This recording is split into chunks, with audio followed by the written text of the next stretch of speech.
আসসালামু আলাইকুম, আমি শিব্বির আহমেদ। এই পর্বে আমি দেখাবো ম্যাজিক ইরেজার টুলের ব্যবহার। ম্যাজিক ইরেজার টুলটা হচ্ছে এক ক্লিকে একই কালারের পুরো অবজেক্টটাকেই সে ডিলিট করে দিতে পারে। এটার ক্ষেত্রে আমরা যদি একটু কন্ট্রোল বারে খেয়াল করি, এখানে বেশ কয়েকটা অপশন আছে, যে অপশনগুলো আমরা এর আগেও অন্যান্য টুলের ক্ষেত্রে দেখে আসছি।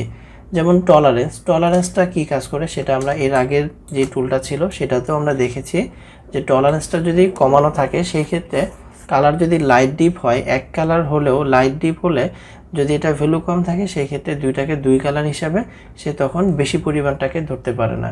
আর যদি বেশি করে দেওয়া থাকে টলারেন্সের ভ্যালুটা, সেক্ষেত্রে দেখা যায় যে একই কালার বাট লাইট ডিপ, সেক্ষেত্রে এটা আর প্রবলেম নাই, সে এক কালার হিসাবে পুরোটাকে ধরতে পারে। যেমন আমরা এই ইমেজের ক্ষেত্রে যদি একটু কম বেশি করে আবার দেখি, টলারেন্সে আমি এখন 30% দিয়ে আমি যদি এখানে ক্লিক করি, তাহলে দেখতে পাবো যে এইখানে যতটুকু সেম কালার পেয়েছে ততটুকু জায়গায় ইরেজ করেছে। আমি আবার আন্ডু করে নিলাম এবং টলারেন্সের ভ্যালুটাকে আরেকটু বাড়ায় দিচ্ছি, দিয়ে তারপরে এখানে ক্লিক করলাম, আরেকটু বেশি পরিমাণে ইরেজ করছে। নিচের দিকের কালারটাকে একটু লাইট লাইট বেশি ছিল, যার কারণে ধরতে পারে না। আবার ওই যে উপরে একটু কর্নারে কিন্তু কালার রয়ে গেছে। আর যদি আমরা এটাকে 100% করে দিই, সেক্ষেত্রে আমরা দেখতে পাবো যে এটা পুরোটাকেই ইরেজ করে ফেলছে। আর পরের যে অপশনটা এন্টি এলিয়াস, এটা হচ্ছে যে এটা অন করা থাকলে আপনারা যখন ইরেজ করবেন তখন লাস্ট পিক্সেলের পরে শ্যাডো পিক্সেল ক্রিয়েট করবে, যার কারণে এটা দেখতে স্মুথ দেখাবে, ভালো দেখাবে। এরপরে কন্টিজিয়াসটা কি কাজ করে এর আগে আমরা দেখেছি, এটা অফ করা আছে। তার মানে এখন আমি যদি যে কোনো একটা জায়গায় ক্লিক করি এবং ওই কালারটা যদি আরও অন্যান্য জায়গায় থাকে, সেক্ষেত্রেও সেটাকে সে ধরে ফেলবে। আর যদি এটাকে অন করে দিই, আর যদি এমন কোনো একটা জায়গায় ক্লিক করি যার চারপাশে আবার অন্য কোনো কালার চলে আসে, সেক্ষেত্রে দেখা যাবে যে অন্য কালারকে একই কালার হলেও বাট মাঝখানে অন্য কালার আসার কারণে ওই কালারকে আর সে ইরেজ করছে না।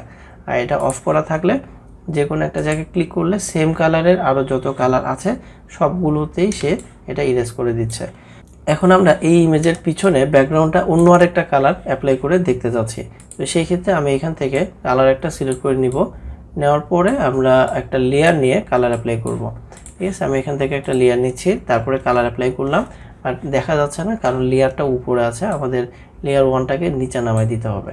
এই তো লেয়ারটাকে নিচে নামাই দিলাম। এখন আমরা দেখতে পাচ্ছি যে আমাদের যে ইমেজটা ছিল, ইমেজের যে ব্যাকগ্রাউন্ডটা ছিল, খুবই সুন্দরভাবে কিন্তু এটা রিমুভ হয়ে গেছে বা ইরেজ হয়ে গেছে। এই ধরনের কোনো কাজ যদি আপনি পান যেখানে ব্যাকগ্রাউন্ড রিমুভের কাজ করতে হবে, আর ব্যাকগ্রাউন্ডটা যদি সলিড কালার হয়, এক কালার হয় অথবা হালকা গ্রেডিয়েন্ট কালার হয়, সেক্ষেত্রে কিন্তু আপনি ম্যাজিক ইরেজার টুল দিয়ে খুব সহজে খুব সুন্দরভাবে আপনি ওই কাজটা করে দিতে পারবেন। ক্লায়েন্টদের অনেক কাজে আমরা এই টুলগুলো ব্যবহার করে খুব সহজে কাজগুলো আমরা ডেলিভারি দিতে পারি। তো আশা করি এই টুলের ব্যবহারটি বুঝতে পেরেছেন। তারপরে যদি কোনো প্রবলেম থাকে তাহলে ভিডিওটি আরও একবার দেখে নেন। ধন্যবাদ।